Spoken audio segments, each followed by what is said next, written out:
is NBC Palm Springs. Good evening. Thanks for joining us tonight. I'm Gino Lamont. And I'm Sarah Sanchez. Topping our news tonight, the Wisconsin Department of Justice wraps up a press conference that just ended moments ago. Investigators identified the officer who shot an unarmed black man 7 times in his back in front of his kids. Now the DA says no charges have been filed against that officer, and they're saying the man had a knife in his car. Jacob Blake is now paralyzed from the waist down. But we're still in day 3 of nationwide protests over the shooting. Police have now arrested a 17-year-old in connection with the shooting overnight at one of those protests where 2 people were killed. President Trump has ordered federal agents to Kenosha while the governor has called in the National Guard. NBC's Wendy Woolfolk has more. Cleanup in Kenosha after protests turned deadly. Clear area, shots fired. We don't want you up here. Move. Police have arrested 17-year-old Kyle Rittenhouse and charged him with intentional homicide after a 3rd night of protests ended with 2 people fatally shot and another injured in a community already on edge. Violence to property, violence to people, absolutely unacceptable. The outrage growing nightly in the wake of Sunday's shooting of 29-year-old Jacob Blake. Thankfully, Mr. Blake is alive and recovering from that incident. The incident caught on camera, showing police firing shots at Blake, leaving him paralyzed from the waist down. His life will be forever changed. This community is going to be forever changed. The state of Wisconsin is quite honestly forever changed. You look at the incident that followed. This disturbing video posted online overnight, showing a person carrying a rifle and shots heard in the streets. Despite Blake's family pleas for peaceful protests, people still defying curfew orders. Please, let's begin to pray for healing for our nation. We are the United States. Have we been united? A family, a community, and a nation grappling with how to move forward. Wendy Woolfolk, NBC News. In light of the shooting of Jacob Blake, tonight's NBA scheduled playoff games have been postponed. Shortly before tip-off of the first game between the Milwaukee Bucks and the Orlando Magic, news broke that the Bucks would be boycotting the game. Bucks players and coaches never took to court. The Bucks are, of course, from the state of Wisconsin. The NBA then made the announcement that none of tonight's games will be played. They'll all be rescheduled. Reports say a meeting will take place among players to talk about their game plan going forward. Major League Baseball also canceling games tonight. The game between the Brewers and the Reds was the first one to cancel. The Brewers, again, also from Milwaukee. The Mariners-Padres game canceled. Dodgers-Giants canceled, and more games are expected to be canceled as the evening progresses. We're taking a live look now at Hurricane Laura. This storm is now a Cat 4 hurricane. She's expected to strike near the Texas-Louisiana border tomorrow morning. Now, meteorologists in the Gulf say it will bring catastrophic damage and, quote, unsurvivable storm surge, which could reach 30 miles inland. Officials say this is not a coastal storm, but several states could see widespread flooding and power outages. Now, NBC Palm Springs Chief Meteorologist Mike Everett has more on Laura, tracking it for us tonight. Mike. Sarah, just to clarify that thing along the bottom there, it says not Category 4. It's supposed to say now Category 4. We are tracking a major storm. We talked about this last night. This is a storm that's not doing anything that the forecast models expected it to do, and that is one of the hallmarks of a hurricane this time of year that's sitting in very warm water. That's about 85-degree water right off the Gulf Coast. Very well-formed eye wall there. This is a major storm. If there is one silver lining to this, it's where it will be hitting. This is live radar right now. You can see that the radar doesn't catch all the way out into the Gulf, but you can still very clearly see not only a very well-defined eye, but a very large one as well. That is a hallmark of a powerful storm. So here's New Orleans. Not much of an issue there, although we are tracking some watches and warnings there related to rain and some tornadoes as well. This is Houston, and if this storm does anything that we want it to do, it will split the goalposts and head up right towards Port Arthur, Texas, right along the Louisiana and Texas line there. It's going to bring in catastrophic damage. Severe weather, we're taking a look at watches and warnings. Everything that you see in the orange here is obviously the hurricane warning, but the new addition today is all of this blood red here that is a tornado watch. In fact, we had an active tornado warning in place just a few minutes ago. It looks like it's been allowed to cancel, but right from New Orleans all the way out to Port Arthur, MacArthur is where we're expecting dozens of tornadoes to spawn once this thing makes landfall. Here is the current forecast track for it. This is the 5 o'clock update. This is where we expect it to be at 11 p.m. our time tonight, literally making landfall right at 11. So make sure you join us again tonight. We'll have some updates for you. It's expected to hold on to its strength. That wind shear that we were expecting yesterday looks like it's not going to materialize. Remember, there's only 5 categories for storms, so this thing's a monster and very, very scary. Take a look at the late week outlook. We will see Laura go inland a little bit and push rain all the way across up the Mississippi River Valley and then eventually exit fairly quickly out into the Atlantic. We're talking about widespread power outages right along that Texas-Louisiana line, literally going in hundreds of miles. Everything that you see here from the coast all the way up to the Arkansas state line there could be seeing power outages that could last up to about a week if history is any kind of an indicator there. Rainfall is expected to be heavy, especially along the coast, but then all the way inland, and we were talking about it making that turn off towards the east as it eventually gets in on Friday. It's going to bring soaking and flooding rains hundreds of miles inland. We've got some issues of our own right now. We're still under that excessive heat warning. We got up to 117 today. That put us in record territory once again, but it is dry out there. Next 3 days brought to you by Comfort Air shows a downward trend going into the weekend. In fact, we're going to be rewarded with a good looking weekend, and if we're really, really good, we do all our homework and say our prayers, we're going to get our overnight temperatures back into the 70s again. We'll take a closer look at this and your full forecast coming up.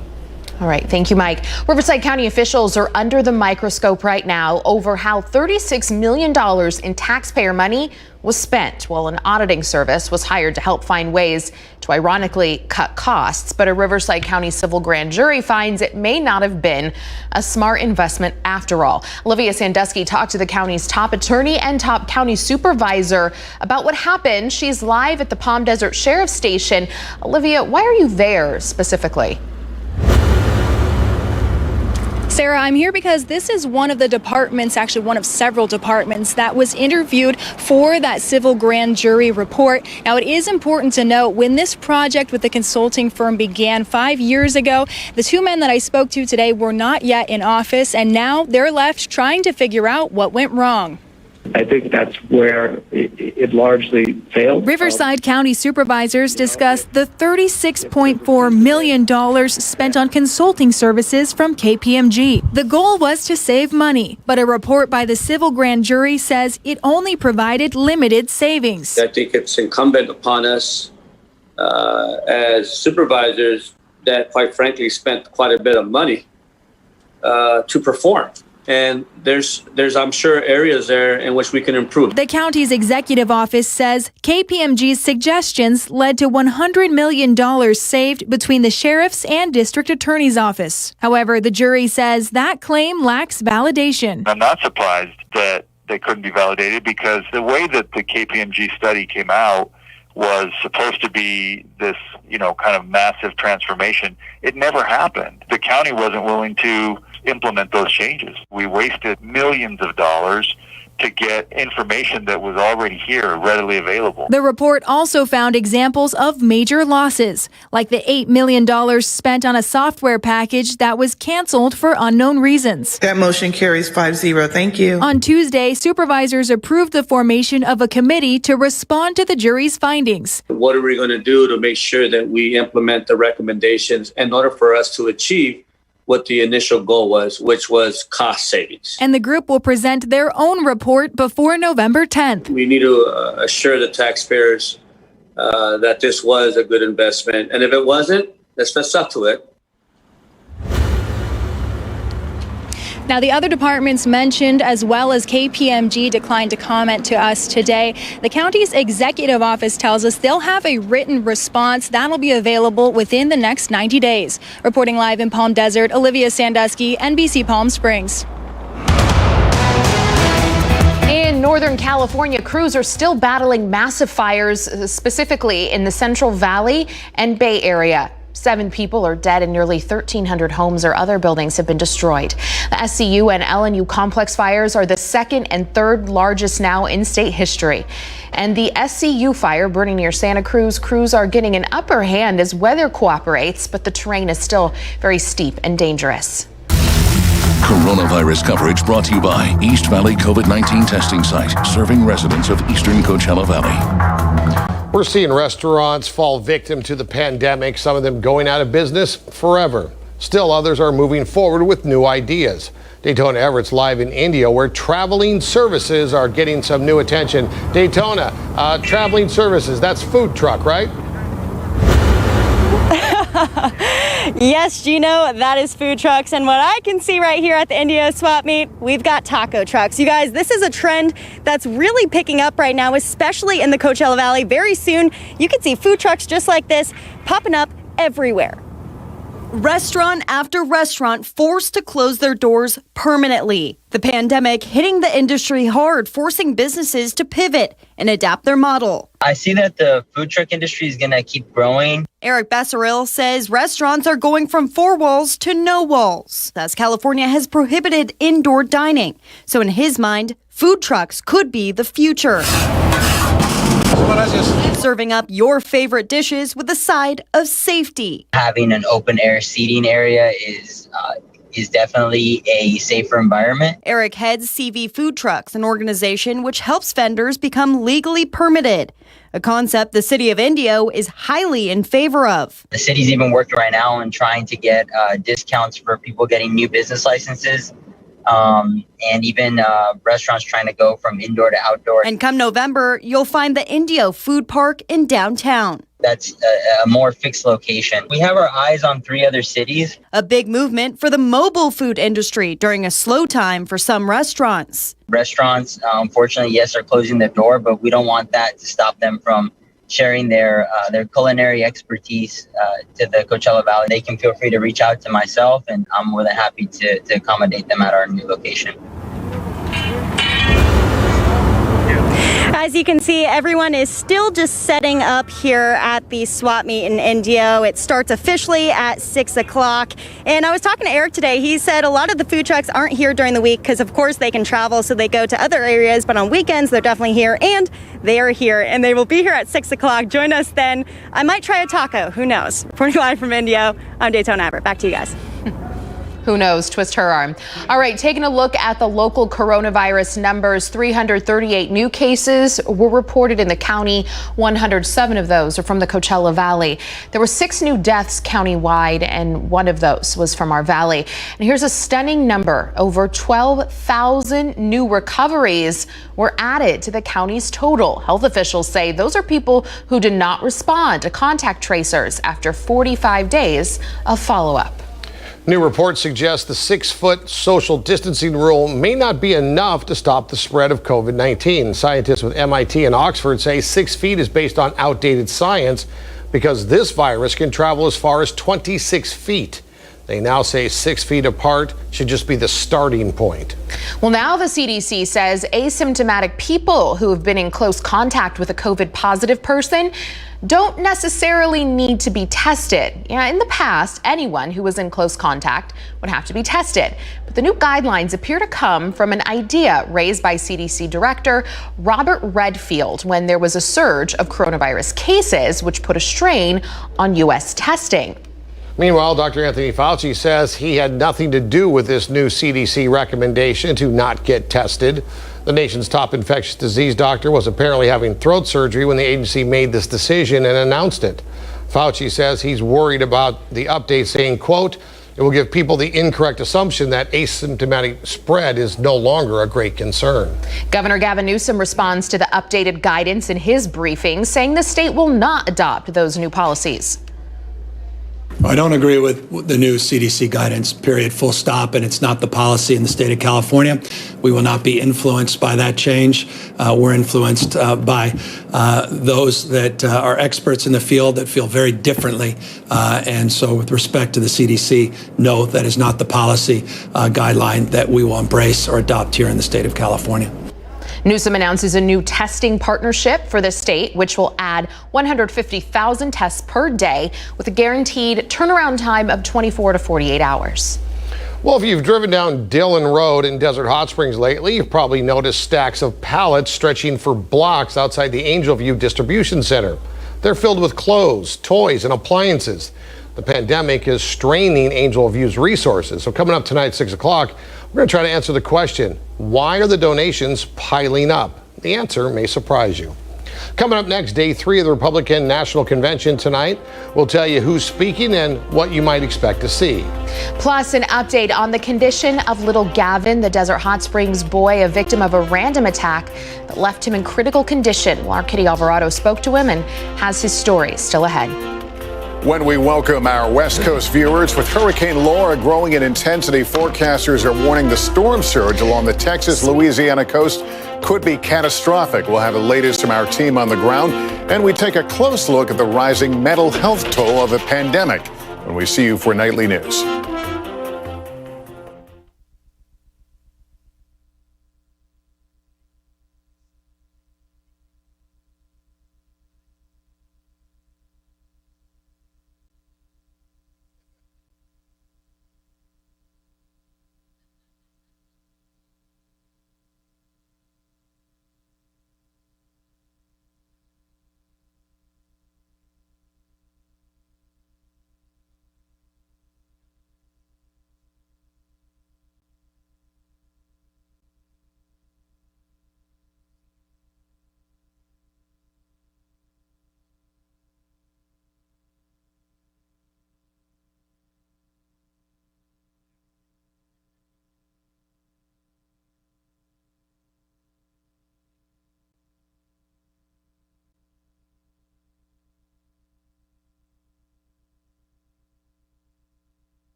Day 2 of the Republican National Convention featured First Lady Melania Trump as keynote speaker. It also featured a controversial appearance by Secretary of State Mike Pompeo, endorsing President Trump on an official trip to Jerusalem.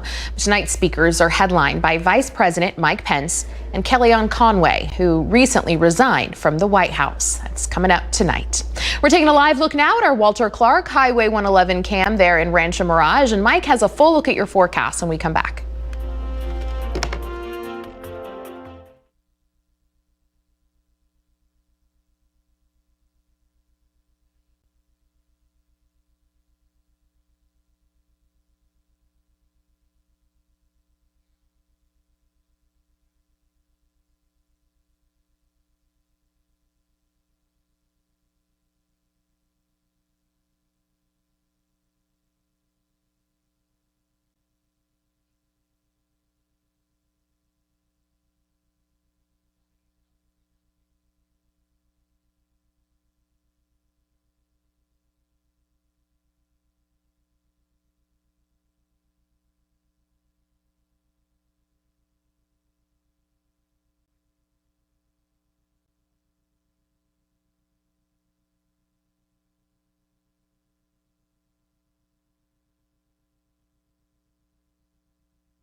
Welcome back. Here's a live look for you, courtesy of our Agua Caliente Casino Cam. Seeing some haze hanging out there around the mouth of the valley, but other than that, looking pretty darn good out there. We are a dry heat. We, in fact, got down into the single digits once again today, which was nice because, well, hot and humid is something that nobody likes. Here's another gorgeous live look for you. Looking off towards our west this evening. Actually, that'd be our southwest. And again, no cumulus over the mountains. That monsoonal flow has been tapped. It still exists. It's just still staying well off towards our east. Taking a look towards the Four Corners region, we're seeing this high sagging a little bit further towards the south, and that's great news for us. It cuts off that humidity. So you may have noticed that today, despite the fact that it was hot, it wasn't all that unpleasant, especially compared to last week. Excessive heat warning is still in place. It looks like this is going to follow the exact same pattern that it did last week, in the sense that ours will be allowed to cancel tomorrow night at 10 p.m. Looks like the heat advisory that's in place for the Inland Empire will stay in place until Friday. They're not used to temperatures that are going to ride in that 105, 106 range, and that's exactly what they'll do going into the weekend before some very impressive changes. Hey, guess what we did today? We broke a record. Once again, 118 at Palm Springs International, 116 is the record for today's date. So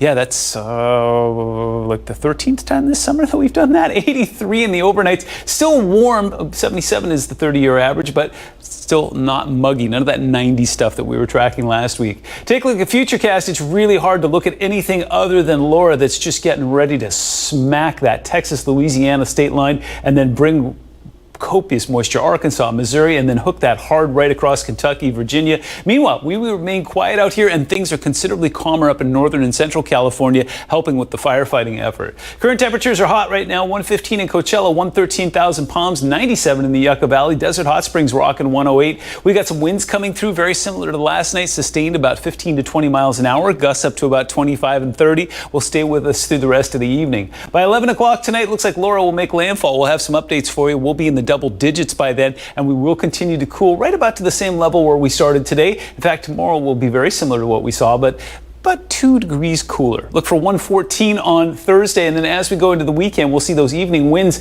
But the big story are those temperatures that are going to decline beautifully. Look at that. Sunday, Monday, 106, 105, and we'll get those overnights back in the 70s as well.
We have an update for you on 7-year-old Gavin Ludwig. Gavin suffered a brain injury after being brutally attacked by a neighbor as he walked home.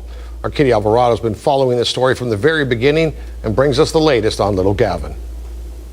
This is 7-year-old Gavin Ludwig a little over a month ago, in a coma, on a ventilator, recovering from a brutal attack. And this is him now. There he goes!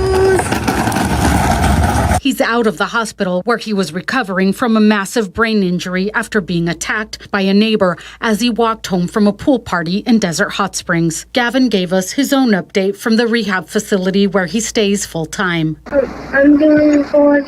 He has so much energy, everyone is having a hard time keeping up. That's my Gavin. My Gavin is full of energy. Gavin's mom, Wendy, is amazed at his progress. Every day there's been a little miracle with him and his improvements. It's just awesome. And so are doctors. Originally, they just kept telling me they didn't know. They wouldn't give me any promises or any prognosis because they weren't sure. But now he's blowing them all away with how good he's doing. Gavin's left arm and leg are still affected, but gaining strength, and he's scheduled for surgery to put a plate where his skull was shattered. That surgery will be repeated as he grows, but his speech is great. Just listen to his big plans for this birdhouse. I'm gonna put the baby bird and the baby sparrow. Gavin and Wendy have a message for those who've been there in their time of need. Thank you. Thank you from the bottom of my heart. Out of all the darkness that started this, there's been so much light. She's grateful she can finally see the little boy she remembers. He's coming back 100%. Bye. Blow him a kiss. Kitty Alvarado, NBC Palm Springs.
Stand by. Goodbye.